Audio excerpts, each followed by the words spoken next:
ಬೆಂಗಳೂರಿನ ಬಸವೇಶ್ವರ ನಗರದಲ್ಲಿ ಕೊಲೆ ಒಂದು ನಡೆದಿತ್ತು. ಆ ಕೊಲೆ ಕೇಸ್ಗೆ ಈಗ ಟ್ವಿಸ್ಟ್ ಸಿಕ್ಕಿದೆ. ಇದೇ 6ನೇ ತಾರೀಕು ನಡೆದಿದ್ದಂತ ಒಂದು ಘಟನೆ. ಯೋಗೇಶ್ ಅನ್ನುವಂತ ವ್ಯಕ್ತಿಯ ಕೊಲೆ ಆಗಿತ್ತು. ಈತನ ಕೊಲೆ ಹೇಗಾಯ್ತು ಅಂತ ಈಗ ನೋಡಿದ್ರೆ ತನಿಖೆಯ ಬಳಿಕ ಗೊತ್ತಾಗ್ತಾ ಇರುವಂತದ್ದು. ಅಪ್ಪನೇ ಮಗನನ್ನ ಕೊಲೆ ಮಾಡಿರುವಂತದ್ದು ಬೆಳಕಿಗೆ ಬಂದಿದೆ. ಪ್ರತಿದಿನ ಕುಡಿದು ಬಂದು ಗಲಾಟೆಯನ್ನ ಮಾಡ್ತಾ ಇದ್ದಂತೆ ಮಗನ ಕುಡಿತದ ಚಟವನ್ನ ಬಿಡಿಸಲಾಗದೆ ರೋಸಿ ಹೋಗಿದ್ದಂತ ತಂದೆ ಗಲಾಟೆಯ ಸಂದರ್ಭದಲ್ಲಿ ಮಗನ ಕತ್ತು ಬಿಗಿದು ಕೊಂದಿದ್ದಾರೆ. ಪ್ರಕಾಶ್ ಅಂತ ತಂದೆಯ ಹೆಸರು. ಕೊಲೆ ಬಳಿಕ ಆತ್ಮಹತ್ಯೆ ಅಂತ ಬಿಂಬಿಸಿದ್ರು. ಆ ತಂದೆ ಮರಣೋತ್ತರ ಪರೀಕ್ಷೆ ವರದಿಯಲ್ಲಿ ಕೊಲೆ ಅಂತ ಬೆಳಕಿಗೆ ಬಂದಿದೆ. ತಂದೆ ಪ್ರಕಾಶ್ ಬಂಧಿಸಿದ್ದಾರೆ ಬಸವೇಶ್ವರ ನಗರ ಪೊಲೀಸರು. ಆತ್ಮಹತ್ಯೆ ಅಂತ ಬಿಂಬಿಸಲಾಗಿತ್ತು. ಈ ಕೊಲೆ ನಡೆದಿದ್ದಂಥ ಸಂದರ್ಭದಲ್ಲಿ ಪ್ರಕರಣವನ್ನ ಮುಚ್ಚಿ ಹಾಕುವಂತ ಪ್ರಯತ್ನವನ್ನ ಮಾಡಲಾಗಿತ್ತು. ತದನಂತರ ಪೊಲೀಸರು ತನಿಖೆಯನ್ನ ಮಾಡಿದಂಥ ಸಂದರ್ಭದಲ್ಲಿ ಸಾಕಷ್ಟು ಅನುಮಾನಗಳಿತ್ತಲ್ಲ. ತನಿಖೆ ಮಾಡಾದ್ಮೇಲೆ ಗೊತ್ತಾಯ್ತು ಇದು ಕೊಲೆಯನ್ನ ಮಾಡಲಾಗಿದೆ. ಅಂದ್ರೆ ಈತ ಆತ್ಮಹತ್ಯೆಯನ್ನ ಮಾಡ್ಕೊಂಡಿರುವಂಥದ್ದಲ್ಲ ಅನ್ನೋದು ಗೊತ್ತಾಗಿರುವಂಥದ್ದು. ಇದ್ರ ಬಗ್ಗೆ ಮತ್ತಷ್ಟು ಮಾಹಿತಿಯನ್ನ ಕೊಡ್ತಾ ಹೋಗ್ತಾರೆ ನಮ್ಮ ಪ್ರತಿನಿಧಿ ಮುನಿರಾಜು. ನಮ್ಮ ಜೊತೆ ನೇರ ಸಂಪರ್ಕದಲ್ಲಿ ಜಾಯ್ನ್ ಆಗಿದ್ದಾರೆ. ಮುನಿರಾಜು, ಈ ಪ್ರಕರಣಕ್ಕೆ ಸಂಬಂಧಪಟ್ಟಂತೆ ಹೆಚ್ಚಿನ ಅಪ್ಡೇಟ್ಸ್ ಏನ್ ಸಿಗ್ತಾ ಇದೆ? ಯಾವ ರೀತಿಯಾಗಿ ಈ ಪ್ರಕರಣವನ್ನ ಮುಚ್ಚಿ ಹಾಕುವಂತ ಪ್ರಯತ್ನವನ್ನ ಪಟ್ಟಿದ್ರು ತಂದೆ ಅಂತ?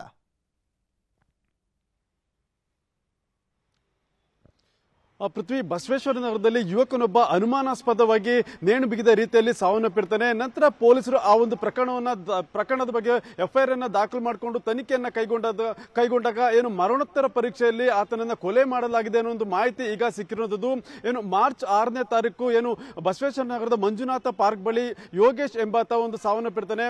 ನಂತರ ಈ ಬಗ್ಗೆ ಏನು ಆತನ ಪೋಷಕರು ನೇಣು ಬಿಗಿದುಕೊಂಡು ಆತ್ಮಹತ್ಯೆಯನ್ನ ಮಾಡ್ಕೊಂಡಿದ್ದಾನೆ ಅನ್ನೋ ಒಂದು ಮಾಹಿತಿಯನ್ನ ಪೊಲೀಸರಿಗೆ ಕೊಟ್ಟಿದ್ರು. ಈ ಬಗ್ಗೆ ಮರಣೋತ್ತರ ಪರೀಕ್ಷೆ ಮೃತದೇಹವನ್ನ ರವಾನೆ ಮಾಡಿದಾಗ ಅಲ್ಲಿ ವೈದ್ಯರು ಇದು ಆತ್ಮಹತ್ಯೆ ಅಲ್ಲ ಕೊಲೆ ಅನ್ನೋ ಒಂದು ರೀತಿಯ ಒಂದು ವರದಿಯನ್ನು ಕೊಡ್ತಾರೆ. ಈ ಬಗ್ಗೆ ತಂದೆಯನ್ನ ವಶಕ್ಕೆ ಪಡ್ಕೊಂಡು ವಿಚಾರಣೆ ಮಾಡಿದಾಗ ಏನು ಮಗ ಕುಡಿದು ಪ್ರತಿನಿತ್ಯ ಬಂದು ಮನೆಯಲ್ಲಿ ಗಲಾಟೆ ಮಾಡ್ತಾ ಇದ್ದ. ಈ ಸಂದರ್ಭದಲ್ಲಿ ಮನೆಯಲ್ಲಿ ಗಲಾಟೆ ಮಾಡಿ ಕಪಾಳಕ್ಕೆ ಒಂದು ಏಟು ಬಾರಿಸಿದ್ದಾಗಿ ಒಂದು ಮಾಹಿತಿಯನ್ನು ಕೊಡ್ತಾರೆ.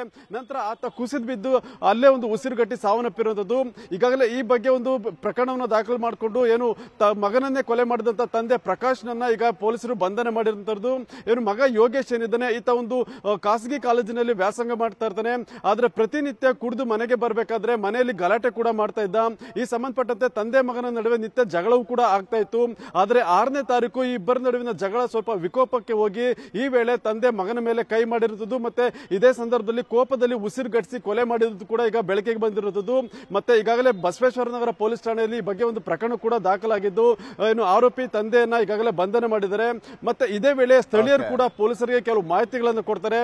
ಏನು ಅವ್ರ ಮನೆಯಲ್ಲಿ ನಿತ್ಯ ಜಗಳ ಆಗ್ತಾ ಇರುತ್ತೆ. ನಂತರ ಈ ಒಂದು ಜಗಳ 6ನೇ ತಾರೀಕು ಕೂಡ ಆಗಿದ್ದು ಈ ವೇಳೆ ಮಗನ ಮೇಲೆ ತಂದೆಯ ಒಂದು ಹಲ್ಲೆಯನ್ನ ಮಾಡಿದ್ರು ಅಂತ ಹೇಳಿ ಈಗ ವಿಚಾರ ಗೊತ್ತಾಗಿರೋದು. ಪೃಥ್ವಿ, ಮುನಿರಾಜು ಹಾಗೆ ಸಂಪರ್ಕದಲ್ಲಿ ಮತ್ತಷ್ಟು ಮಾಹಿತಿಯನ್ನ ನೆಕ್ಸ್ಟ್ ಸುದ್ದಿಗೆ ಪಡ್ಕೊಳ್ತಾ ಹೋಗ್ತೀನಿ. ಮುಂದಿನ ಸುದ್ದಿಗೆ ಹೋಗೋದಾದ್ರೆ ಕೆಫೆ ಬಾಂಬರ್ ಬಗ್ಗೆ ಸುಳಿವು ಸಿಕ್ಕೇ ಬಿಡ್ತಾ.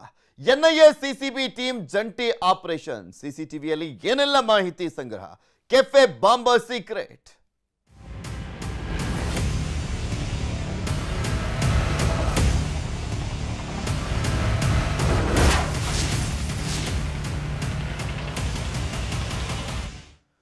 ರಾಮೇಶ್ವರಂ ಕೆಫೆ ಬಾಂಬ್ ಬ್ಲಾಸ್ಟ್ ಪ್ರಕರಣಕ್ಕೆ ಸಂಬಂಧಪಟ್ಟಂತೆ ಬಾಂಬರ್ ಅನ್ನ ಹುಡುಕುವಂತ ಕೆಲಸ ನಿರಂತರವಾಗಿ ನಡೀತಾನೆ ಇದೆ. ಕುಂದಲಹಳ್ಳಿಯ ರಾಮೇಶ್ವರಂ ಕೆಫೆಯಲ್ಲಷ್ಟೇ ಅಲ್ಲ, ಎಲ್ಲಾ ಬ್ರಾಂಚ್ಗಳ ಸಿಸಿಟಿವಿ ಫುಟೇಜ್ಗಳನ್ನ ಪರಿಶೀಲನೆ ಮಾಡಲಾಗ್ತಾ ಇದೆ. ಎಲ್ಲಾ ಬ್ರಾಂಚ್ ಅಂದ್ರೆ ರಾಮೇಶ್ವರಂ ಕೆಫೆ ಟೋಟಲ್ ಆಗಿ 4 ಬ್ರಾಂಚ್ ಅನ್ನ ಹೊಂದಿರುವಂತದ್ದು ಬೆಂಗಳೂರಿನಲ್ಲಿ. 4 ಬ್ರಾಂಚ್ಗಳ ಫುಟೇಜ್ ಅನ್ನ ಪಡೆದಿರುವಂತದ್ದು ಎನ್ಐಎ ಅಧಿಕಾರಿಗಳು. ಇಲ್ಲೆಲ್ಲ ಕಡೆ ಏನಾದ್ರೂ ಓಡಾಡಿದ್ದಾನ ಅನ್ನುವಂಥದ್ರ ಬಗ್ಗೆ ಮಾಹಿತಿಯನ್ನ ಕಲೆಕ್ಟ್ ಮಾಡ್ತಾ ಇದ್ದಾರೆ. ಎಲ್ಲೆಲ್ಲಿ ಬ್ರಾಂಚ್ ಇದೆ? ರಾಜಾಜಿನಗರ, ಇಂದಿರಾನಗರ, ಜೆಪಿ ನಗರದಲ್ಲಿ ಬ್ರಾಂಚ್ ಇರುವಂತದ್ದು. 20 ದಿನಗಳ ಸಿಸಿಟಿವಿ ಫುಟೇಜ್ ಅನ್ನ ಪಡೆದು ಪರಿಶೀಲನೆಯನ್ನ ಮಾಡಲಾಗ್ತಾ ಇದೆ. ಆ ಬಾಂಬರ್ ಈ ಬೇರೆ ಬೇರೆ ಬ್ರಾಂಚ್ಗಳಲ್ಲೂ ಕೂಡ ಏನಾದರೂ ಓಡಾಡಿದ್ನಾ, ಅಲ್ಲೂ ಕೂಡ ಏನಾದರೂ ರೇಖಿ ಮಾಡಿದ್ನಾ ಅನ್ನುವಂಥದ್ರ ಬಗ್ಗೆ ಎನ್ಐಎ ಅಧಿಕಾರಿಗಳು, ಸಿಸಿಬಿ ಅಧಿಕಾರಿಗಳು ಪರಿಶೀಲನೆ ಮಾಡ್ತಾ ಇದ್ದಾರೆ. ಬಿಕಾಸ್ ಸುಮ್ಮನೆ ಬಂದ್ಬಿಟ್ಟು ಅಲ್ಲಿ ಬಾಂಬ್ ಬ್ಲಾಸ್ಟ್ ಅನ್ನ ಮಾಡಲಿಕ್ಕೆ ಆಗೋದಿಲ್ಲ. ಸೊ ಅದೆಲ್ಲವನ್ನು ಕೂಡ ಮುಂಚೆನೆ ಪ್ರೀ ಪ್ಲಾನ್ ಅನ್ನ ಮಾಡಿನೇ ಬಾಂಬ್ ಬ್ಲಾಸ್ಟ್ ಅನ್ನ ಮಾಡಲಾಗಿರುತ್ತೆ. ಸೊ ಅದ್ರ ಬಗ್ಗೆ ಮಾಹಿತಿಯನ್ನ ಕಲೆಕ್ಟ್ ಮಾಡ್ತಿದ್ದಾರೆ. ರಾಮೇಶ್ವರಂ ಕೆಫೆ ಬಾಂಬರ್ ಎಲ್ಲಿದ್ದಾನೆ ಅನ್ನುವಂತ ಹುಡುಕುವಂತ ಕೆಲಸ ಆಗ್ತಾ ಇದೆ. ಮಂಗಳೂರಲ್ಲಿ, ಬಳ್ಳಾರಿ, ಯಾದಗಿರಿ, ಕಲಬುರಗಿಯಲ್ಲಿ ಶೋಧವನ್ನ ಮಾಡಲಾಗ್ತಾ ಇರುವಂತದ್ದು. 3 ದಿನಗಳಿಂದ ಬಳ್ಳಾರಿಯಲ್ಲಿ ಬೀಡು ಬಿಟ್ಟಿದ್ದಾರೆ ಎನ್ಐಎ ಅಧಿಕಾರಿಗಳು. ಬಿಕಾಸ್ ಗೊತ್ತಾಗಿರುವಂಥದ್ದು, ಹುಮ್ನಾಬಾದ್ ಬಸ್ಸಲ್ಲಿ ಹೋಗಿದ್ದ, ಬಳ್ಳಾರಿಯಲ್ಲಿ ಇಳ್ಕೊಂಡಿದ್ದ, ಅದಾದ ನಂತರ ಆಟೋದಲ್ಲಿ ಹೋಗಿದ್ದ, ಅಲ್ಲಿಂದ ಎಲ್ಲಿ ಹೋದ ಅನ್ನುವಂಥದ್ರ ಬಗ್ಗೆ ಮಾಹಿತಿಯನ್ನ ಕಲೆಕ್ಟ್ ಮಾಡಲಾಗ್ತದೆ. ಒಂದು ಕಲಬುರಗಿ, ಯಾದಗಿರಿ ಈ ಭಾಗದಲ್ಲೂ ಕೂಡ ಓಡಾಡಿರುವಂಥ ಶಂಕೆ ಇರುವಂಥದ್ದು. ಸೊ ಆ ಕಾರಣಕ್ಕೋಸ್ಕರ ಎಲ್ಲೆಲ್ಲಿ ಹೋಗಿದ್ದಾನೆ ಅನ್ನುವಂಥದ್ರ ಬಗ್ಗೆ ಚಿಕ್ಕ ಚಿಕ್ಕ ಸುಳಿವುಗಳು ಸಿಗ್ತಾ ಇದೆ. ಅದೆಲ್ಲದರ ಜಾಡನ್ನ ಹಿಡಿದು ಹೊರಟಿದ್ದಾರೆ ಎನ್ಐಎ ಅಧಿಕಾರಿಗಳು. ಬಳ್ಳಾರಿಯ ಕೌಲ್ ಬಜಾರ್ ಸ್ಟ್ರೀಟ್ನಲ್ಲಿ ಹುಡುಕಾಟ. ಬಳ್ಳಾರಿ ಜಿಲ್ಲೆಯಾದ್ಯಂತ 1,000 CCTVಗಳನ್ನ ಪರಿಶೀಲನೆ ಮಾಡಲಾಗಿದೆ. ಬಸ್ಸು, ರೈಲ್ವೆ ನಿಲ್ದಾಣ, ಹೋಟೆಲ್, ಲಾಡ್ಜ್ಗಳಲ್ಲೂ ಕೂಡ ಪರಿಶೀಲನೆಯನ್ನ ಮಾಡಲಾಗ್ತಾ ಇರುವಂಥದ್ದು. ಬಳ್ಳಾರಿ ಮೂಲದ ಶಂಕಿತ ಉಗ್ರ ಸುಲೇಮಾನ್ ವಿಚಾರಣೆಯನ್ನ ಮಾಡಲಾಗಿದೆ. ಪರಪ್ಪನ ಅಗ್ರಹಾರದಿಂದ ಬಾಡಿ ವಾರೆಂಟ್ ಪಡೆದು ವಿಚಾರಣೆಯನ್ನ ಮಾಡಲಾಗಿರುವಂಥದ್ದು. 4 ದಿನಗಳಿಂದ ವಿಚಾರಣೆಯನ್ನ ಮಾಡಿದ್ರೂ ಕೂಡ ಬಾಂಬರ್ ಬಗ್ಗೆ ಸುಳಿವು ಸಿಗ್ತಾ ಇಲ್ಲ. 3 ತಿಂಗಳ ಹಿಂದೆ ಬ್ಯಾಡ್ರಹಳ್ಳಿ ಠಾಣಾ ವ್ಯಾಪ್ತಿಯಲ್ಲಿ ಅರೆಸ್ಟ್ ಆಗಿದ್ದ ಬಳ್ಳಾರಿ ಮೂಲದ Suleman and team 7 kg sodium nitrate ಹಾಗೂ ಕೆಲ ಸ್ಫೋಟಕ ವಸ್ತುಗಳು ಪತ್ತೆ ಆಗಿತ್ತು. ಇವರ ಮೇಲೆ ರೈಡ್ ಮಾಡಿದಂತ ಸಂದರ್ಭದಲ್ಲಿ ಇದ್ರ ಬಗ್ಗೆ ಇನ್ನಷ್ಟು ಮಾಹಿತಿಯನ್ನು ಕೊಡ್ತಾ ಹೋಗ್ತಾರೆ ನಮ್ಮ ಪ್ರತಿನಿಧಿ ಮುನಿರಾಜು ನಮ್ಮ ಜೊತೆ ನೇರ ಸಂಪರ್ಕದಲ್ಲಿ ಇದ್ದಾರೆ. ಮುನಿರಾಜು, ಇನ್ನು ಬಾಂಬರ್ ಬಗ್ಗೆ ಪತ್ತೆ ಹಚ್ಚುವಂತ ಕೆಲಸ ನಿರಂತರವಾಗಿ ಮುಂದುವರೆದಿರುವಂಥದ್ದು, ಯಾವ ರೀತಿಯಾಗಿ ತನಿಖೆಯನ್ನ ಮಾಡಲಾಗ್ತಾ ಇದೆ, ಯಾವ ರೀತಿಯಾಗಿ ಜಾಡನ್ನ ಹಿಡಿದು ಪೊಲೀಸರು ಈತನನ್ನ ಹುಡುಕುವಂತ ಕೆಲಸ ಮಾಡ್ತಾ ಇದ್ದಾರೆ ಅಂತ?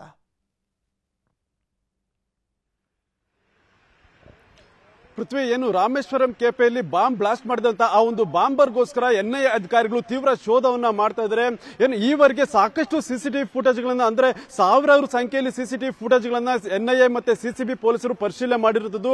ಆದ್ರೆ ಇದೇ ವೇಳೆ ಏನು ರಾಮೇಶ್ವರಂ ಕೆಪೆಯ 4 ಬ್ರಾಂಚ್ಗಳೇನಿದೆ, ಆ 4 ಬ್ರಾಂಚ್ಗಳ ಸುಮಾರು 20 ದಿನದ ಫುಟೇಜ್ಗಳನ್ನ ಈಗ ಕಲೆಕ್ಟ್ ಮಾಡಿರುತ್ತದೆ. ಯಾಕಂದ್ರೆ ಆರೋಪಿ ಈ ಮೊದಲು ಏನಾದ್ರು ಈ 4 ಬ್ರಾಂಚ್ಗಳಲ್ಲಿ ಏನಾದ್ರು ಓಡಾಟವನ್ನು ಮಾಡಿರಬಹುದು, ಮತ್ತೆ ಈ 4 ಬ್ರಾಂಚ್ಗಳಲ್ಲಿ ಹೆಚ್ಚು ಜನಸಂದಣಿ ಇರೋದ್ರಿಂದ ರೆಕ್ಕೆಯನ್ನ ಮಾಡೋದಕ್ಕೆ ಏನಾದ್ರು ಅಲ್ಲಿಗೆ ಬಂದಿರಬಹುದು ಒಂದು ಗುಮಾನಿ ಈಗ ಎನ್ಐಎ ಅಧಿಕಾರಿಗಳಿಗೆ ವ್ಯಕ್ತವಾಗಿರುತ್ತದೆ. ಆದ್ರಿಂದ ಬಾಂಬ್ ಸ್ಫೋಟವಾದ ದಿನ ಇರಬಹುದು, ಮತ್ತೆ ಅದಕ್ಕಿಂತ ಹಿಂದಿನ 20 ದಿನಗಳ ಒಂದು ಫುಟೇಜ್ ಅನ್ನ ಕೇಳಿದ್ದಾರೆ. ಮತ್ತೆ ಈಗಾಗಲೇ ಎಲ್ಲಾ ಫುಟೇಜ್ ಗಳನ್ನ ಸಂಗ್ರಹ ಮಾಡಿ ಅವುಗಳನ್ನ ಪರಿಶೀಲನೆ ಕೂಡ ಮಾಡ್ತಾ ಇರೋದು. ಯಾಕಂದ್ರೆ ಒಂದೇ ದಿನದಲ್ಲಿ ಏಕಾಏಕಿ ಬಂದು ಒಂದು ಬಾಂಬ್ ಇಡೋದಕ್ಕೂ ಕಷ್ಟ ಆಗುತ್ತೆ. ಅದರಿಂದ ಈ ಮೊದಲು ಕೂಡ ಆತ ಒಂದು ಪ್ಲಾನ್ ಅನ್ನ ಮಾಡಿರಬಹುದು, ಮತ್ತೆ ಆ ಒಂದು ಸ್ಥಳಗಳನ್ನ ಪರಿಶೀಲನೆ ಮಾಡಬೇಕಾದ್ರೆ ಯಾವ್ದು ಬೆಟರ್ ಅನ್ನುವಂಥದ್ದನ್ನ ಆತ ಕನ್ಸಿಡರ್ ಮಾಡ್ತಾನೆ. ಅದಕ್ಕೋಸ್ಕರ ಆತ ಈ ಹಿಂದೆ ಕೂಡ ಒಂದು ಕೆಫೆಗಳಿಗೆ ಬಂದು ವಿಸಿಟ್ ಮಾಡಿದ ಒಂದು ಶಂಕೆ ಮೇರೆಗೆ 20 ದಿನದ ಫುಟೇಜ್ ಅನ್ನ ಪರಿಶೀಲನೆ ಮಾಡ್ತಾ ಇದ್ದಾರೆ. ಇದೇ ವೇಳೆ ಆರೋಪಿ ಪತ್ತೆಗೋಸ್ಕರ ಈಗಾಗಲೇ ಬಳ್ಳಾರಿ ಮತ್ತೆ ಕಲಬುರಗಿ ಹಾಗೂ ಮಂಗಳೂರು ಭಾಗದಲ್ಲಿ ತೀವ್ರ ಶೋಧವನ್ನ ಮಾಡ್ತಾ ಇರುವಂತದ್ದು. ಏನು ಬೆಂಗಳೂರಿನಿಂದ ಬಳ್ಳಾರಿಗೆ ಹೋದ ನಂತರ ಆತನ ಸುಳಿವು ಅಲ್ಲಿಗೆ ಕಟ್ ಆಗಿದೆ. ಆತ ಮುಂದೆ ಯಾವ ಕಡೆ ಹೋದ, ಎಲ್ಲೋದ ಅನ್ನೋದ್ರ ಬಗ್ಗೆ ಇನ್ನೂ ಕೂಡ ಸ್ಪಷ್ಟವಾದ ಮಾಹಿತಿ ಸಿಗ್ತಾ ಇಲ್ಲ. ಆದ್ರಿಂದ ಎನ್ಐಎ ಅಧಿಕಾರಿಗಳು ಮತ್ತೆ ಸಿಸಿಬಿ ಪೊಲೀಸರು ಬಳ್ಳಾರಿ ಸೇರಿದಂತೆ ಆ ಒಂದು ಭಾಗದಲ್ಲಿ ಬೀಡು ಬಿಟ್ಟು ಅಲ್ಲಿರುವಂತಹ ಒಂದು ಪ್ರಮುಖ ಏರಿಯಾಗಳು ಮತ್ತೆ ಅನುಮಾನಾಸ್ಪದ ಒಂದು ಸ್ಥಳಗಳಿರ್ಬೋದು, ಮತ್ತೆ ಅನುಮಾನಾಸ್ಪದ ವ್ಯಕ್ತಿಗಳನ್ನ ವಶಕ್ಕೆ ಪಡೆದು ವಿಚಾರಣೆ ಮಾಡುವಂತ ಕೆಲಸವನ್ನ ಕೂಡ ಈಗ ಮಾಡ್ತಾ ಇದ್ದಾರೆ. ಪೃಥ್ವಿ, ಓಕೆ, ಧನ್ಯವಾದ ಮುನಿರಾಜು ನಿಮ್ಮೆಲ್ಲ ಮಾಹಿತಿಗಾಗಿ. ಬೀದರ್ ಪೊಲೀಸರು ಭರ್ಜರಿ ಬೇಟೆಯಾಡಿದ್ದಾರೆ. ರಾಜ್ಯದ ಇತಿಹಾಸದಲ್ಲೇ ಅತಿ ಹೆಚ್ಚು ಅಂದ್ರೆ ಒಂದು ದೊಡ್ಡ ರೇಡ್ ಅನ್ನ ಮಾಡಲಾಗಿರುವಂಥದ್ದು, ಅತಿ ದೊಡ್ಡ ರೇಡ್ ಅನ್ನ ಮಾಡಿದ್ದಾರೆ ರಾಜ್ಯದ ಇತಿಹಾಸದಲ್ಲಿ. ಏನ್ ರೇಡು ಅಂದ್ರೆ 1596 kg ಗಾಂಜಾವನ್ನ ವಶಪಡಿಸಿಕೊಳ್ಳಲಾಗಿದೆ. ಇದೇ ಮೊದಲ ಬಾರಿಗೆ 1596 kg ಗಾಂಜಾ ಸಿಕ್ಕಿರುವಂಥದ್ದು. ಬರೋಬ್ಬರಿ 15.10 ಕೋಟಿ ಮೌಲ್ಯದ ಗಾಂಜಾವನ್ನ ಜಪ್ತಿ ಮಾಡಿದ್ದಾರೆ. ಒಂದು ಲಾರಿಯಲ್ಲಿ ತುಂಬಿದ್ದಂತ 1596 kg ಗಾಂಜಾ ಆಂಧ್ರದಿಂದ ಬೀದರ್ ಮಾರ್ಗವಾಗಿ ಮಹಾರಾಷ್ಟ್ರಕ್ಕೆ ಸಾಗಣೆ ಮಾಡಲಾಗ್ತಾ ಇತ್ತು. ಬೀದರ್ ಜಿಲ್ಲೆಯ ಔರಾದ್ ತಾಲೂಕಿನ ವನಮಾರಪಳ್ಳಿ ಚೆಕ್ ಪೋಸ್ಟ್ ಬಳಿ ಸೀಸ್ ಮಾಡಲಾಗಿದೆ. ಗಾಂಜಾ ಸಾಗಾಟ ಮಾಡ್ತಾ ಇದ್ದಂತ ಡ್ರೈವರ್ ಕ್ಲೀನರ್ ಅನ್ನ ಬಂಧನ ಮಾಡಲಾಗಿದೆ. TS07UL0972 ಸಂಖ್ಯೆಯ ಲಾರಿಯಲ್ಲಿ ಅಕ್ರಮವಾಗಿ ಸಾಗಿಸ್ತಾ ಇದ್ದಂತ ಅಪಾರ ಪ್ರಮಾಣದ ಗಾಂಜಾ. TS ಅಂದ್ರೆ ತೆಲಂಗಾಣ ರಿಜಿಸ್ಟ್ರೇಷನ್ ಇದ್ದಂತ ಲಾರಿ ಅದು. ಖಚಿತ ಮಾಹಿತಿ ಮೇರೆಗೆ NCB ಹಾಗೂ ಬೀದರ್ ಪೊಲೀಸರು ದಾಳಿಯನ್ನ ಮಾಡಿ ಲಾರಿಯನ್ನ ವಶಕ್ಕೆ ಪಡೆದಿರುವಂಥದ್ದು, ರೇಡ್ ಅನ್ನ ಮಾಡಿದೆ. ಈ ಹಿಂದೆನೂ ಕೂಡ ರಾಜ್ಯದಲ್ಲೆಲ್ಲ ಈ ರೀತಿಯಾಗಿ ರೇಡ್ ಆಗ್ತಾ ಇತ್ತು. ಆದ್ರೆ ಒಂದೇ ಕಡೆ 1596 kg ಅಷ್ಟು ಗಾಂಜಾ ಸಿಕ್ಕಿರಲಿಲ್ಲ.